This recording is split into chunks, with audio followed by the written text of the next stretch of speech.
Hello, I'm Chris with Tandem Offroad. Today we're going to install the second generation Toyota Sequoia and Tundra skid plates on this Sequoia here. Second generation is 2007 to 2022. We've got engine, transmission, gas tank, and differential skid plate. Differentials obviously just for the Sequoia, and cat guards. Okay, we're going to start off with our engine skid plate. Comes with hardware all right here. You'll need a 13mm wrench socket, and then the oil fuel cap is 5mm if you need it. Okay, first thing you want to do is pull off your old skid plates. I've already done this on this previously prepared Sequoia. Your mounting locations are going to be on this front radiator crossmember, this crossmember here for your suspension, and this suspension crossmember here. We're installing this with a aftermarket bumper, actually our Tandem Sierra Tango front bumper for the Sequoia and Tundra, available at tandemoffroad.com. Shameless plug. But if you're installing this with your stock bumper, you'll have 3 tabs off the back of the fascia here.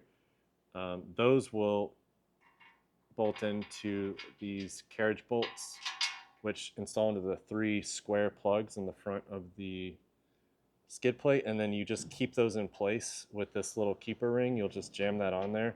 You can jam that on there with a socket and a hammer, or spin it on with some pliers. That keeper will keep that in place while you're installing everything else, and then those tabs will just bolt over this. So now we will run this guy up, and we're going to align this front lip of the skid plate. We're going to hook it over that front radiator core support, and then we'll just line up these 2 slotted holes with the 2 threaded holes that are in that cross member. And you'll just kind of go on up with it and get it close. Oop. Get it close. Close, you'll run the hardware in hand tight, or not even hand tight. You'll leave it pretty dang loose, so that we have movement with the skid plate to get the rest of our holes started. All right, after you get the front 2 loosely installed, you'll move your way back, and there's 3 big clearance holes to some threaded holes in this second cross member.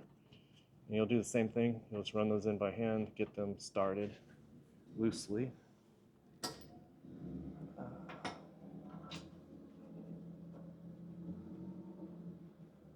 If you're doing this on the ground, obviously you could use a jack or something and some wood to get this guy up in place and just shimmy this guy around.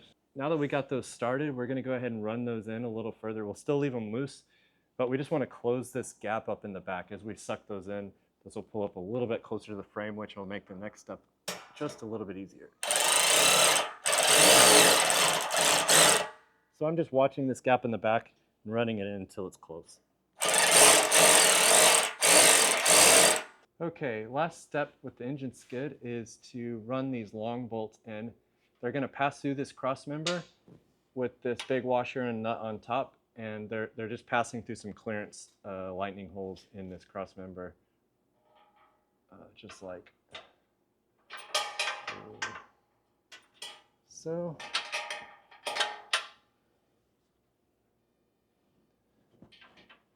There you go. And if you're installing the transmission skid plate, you can go ahead and leave those loose, because the trans will slide in between the engine skid here and this cross member. If you're just installing engine skid plate, you can tighten this up.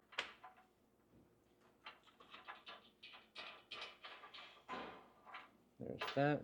Okay, now that everything's in but the skid plate's still loose, we'll just grab the skid plate and rack it back so that this lip is pushed up against that cross member, and tighten everything up.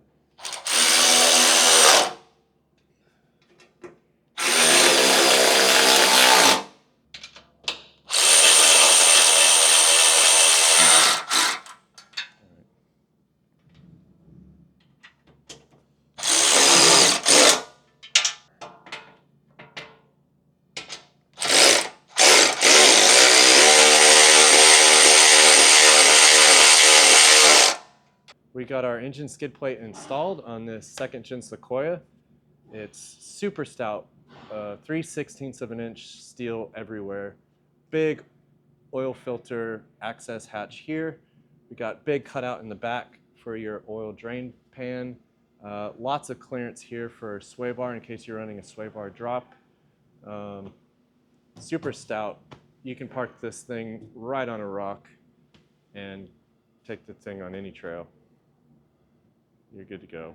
Here we have our transmission transfer case skid plate with optional cat guards for the second gen Sequoia and Tundra.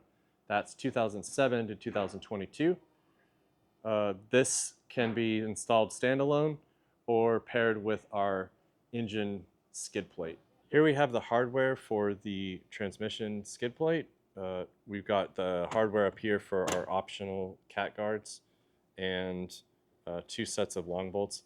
If you've ordered our transmission engine skid plate package, you'll only get 1 set of these because 1 set is shared between the engine and the transmission skid plate. First step with the transmission skid plate is to install the cat guard hardware if you have cat guards. If you don't have cat guards, you can proceed on to the next step. Install the carriage bolts into the skid plate. You'll take the corresponding little square under the head and slip it through the square hole on the side of the skid plate.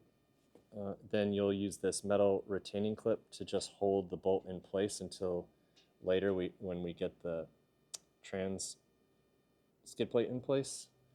I use a 10mm deep socket to then push the clip over the threads. The transmission skid plate bolts up to this cross member here and this forward cross member here between the engine skid plate and the cross member using the same hardware. It's got slots in it, so it'll just nose right in. You shouldn't have to undo that hardware if you left it loose from doing your engine skid. If you don't have an engine skid, it'll just bolt up directly. The hardware sandwiches around the cross member in the front and the rear.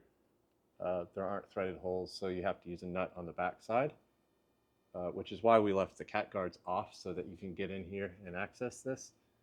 Hardware goes up through this hole here, and nut and washer go on top, and the same for the other side. Okay, so this will just slip right up into place. We're using a fancy transmission jack here, but this would work with a floor jack in a similar arrangement. Or if you're on your back on a creeper, you can kind of hold it up and slide it into place. It's really not too bad to do. But we have a lift and a transmission jack, so we're going to use it. Once you're close and you have your front stabbed, you'll want to lift the rear up and push it forward so that the clearance holes will sort of slip over the bolt heads that are in the side of this cross member right in this gap here. So up and forward, and that will align you with that clearance hole there and let you slip your nut and your washer in.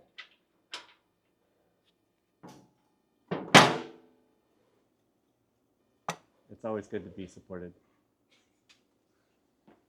Now we just tighten everything up. I'm going to work from the rear to the front.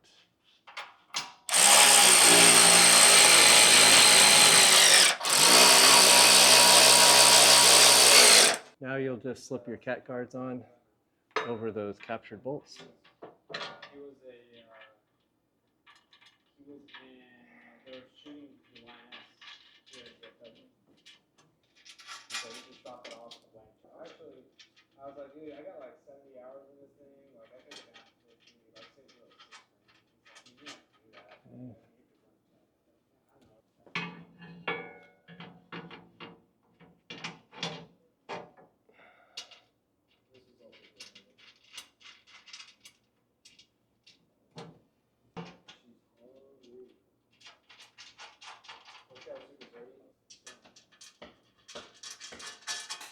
Cool.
This is our gas tank skid plate for the second generation Sequoia and Tundra. That's 2007 to 2022.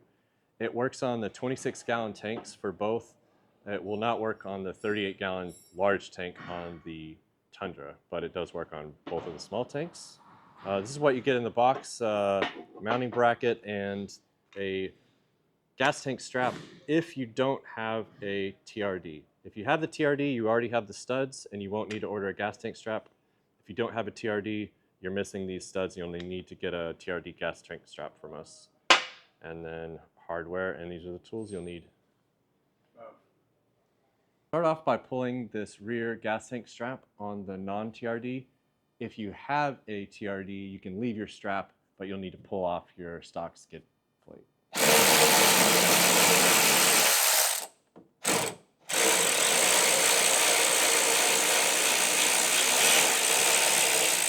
The stock strap out, you have a bolt on one side and a pin with a clip on the other.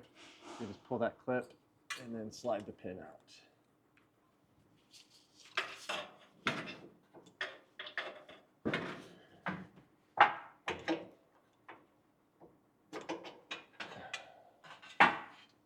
Go. To install the TRD strap, you'll reuse the hardware that came out with the old strap, which is the pin, the clip, and single bolt.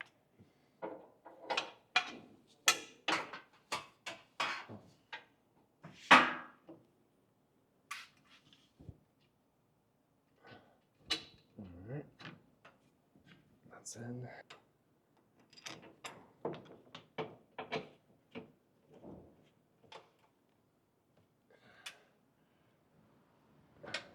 Gas tank will mount using these TRD studs in the rear, this rear diff subframe bolt, and this threaded hole here, and threaded hole here. Next, we'll take this front mounting bracket and mount it here in the side hole, and we'll leave it loose until we get it up in the truck.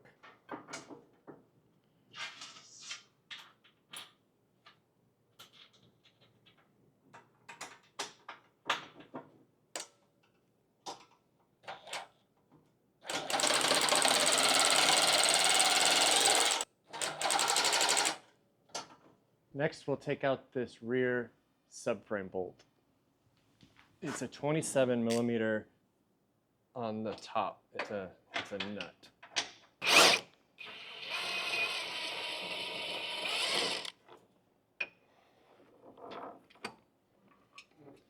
Now you just get the skid plate underneath the gas tank here, get it all roughly lined up and start going up with it. We've got a fancy jack here. You could do this with a floor jack or on your back on a creeper. But we've got a floor jack and a lift, so we'll use it. Remember that this bracket here is still loose. So we'll get the skid plate TRD studs started. We'll keep them quite loose. Here and here. Next, we'll be getting our big bolt in here. We've still got our gas tank strap, the strap bolts loose on those studs, so we can really wiggle this guy around and get it aligned. If you're going with our diff skid as well, it uses this same subframe mount, so you can wait to put this bolt in. But if you're just running our gas tank skid, you can go ahead and drop it on and put the nut on top. Next, we'll get the side bolt here. There's a tapped hole in the frame. We'll use that. There's a big fender washer that goes between the skid plate and the frame just to give a little bit of clearance for some welds that are on the frame. And get that guy started. But keep it loose. All right. Kind of hard to see up here, but the last bolt is a threaded hole that's unused next to the forward gas tank strap.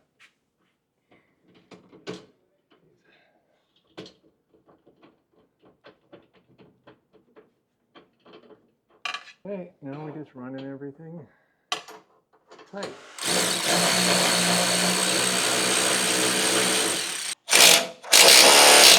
Here's where you tighten in this big bolt in the rear and the two strap bolts if you were just installing the skid plate, but since we're installing a rear diff skid, we'll leave those loose. This is our diff skid for the second generation Sequoia because it's got independent rear suspension, which we love. This keeps your diff safe. It comes with some big carriage bolts and it uses the subframe mounts in the front. These are the tools you'll need to install the rear skid plate. The rear subframe bolts are pretty large, so a big impact would be good to have, but you can get it done with a breaker bar. You also need to torque those bolts back to 200 foot-pounds, so you need a pretty beefy torque wrench. If you don't have one, most auto parts stores rent them. And then we're also going to use a little bit of Loctite on those bolts. To install the rear diff skid, you'll pull out these two rear differential crossmember bolts, and then we have two carriage bolts that slip up through these clearance holes in this rear subframe. If you're coming from installing the gas tank skid plate, you should have left it loose if you haven't, or if you've already had yours installed and you're adding a diff skid, you'll just need to loosen the strap bolts and this rear bolt so that the skid plate pulls away and you can slip the diff skid in between the gas tank and the subframe.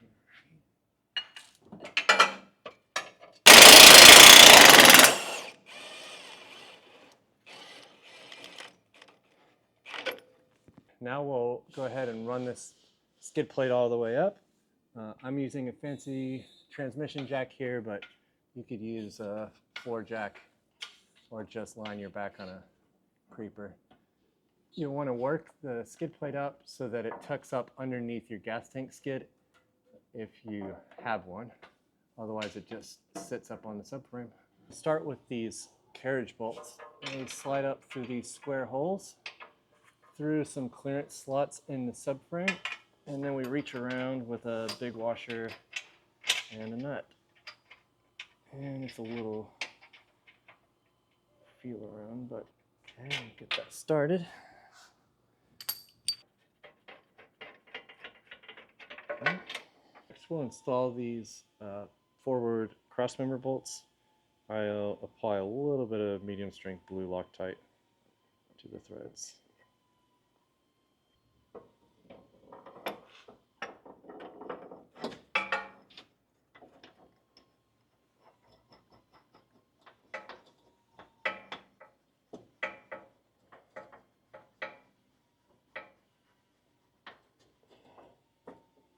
Okay.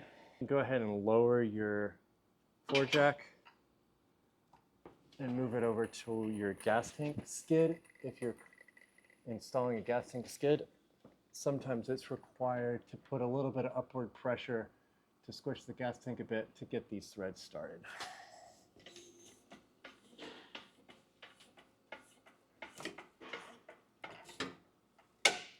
All right, now we'll run that bolt in.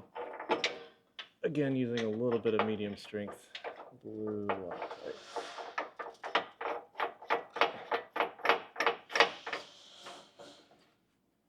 Okay, now that all of our bolts are in and everything's aligned, we'll just run around and get everything tight.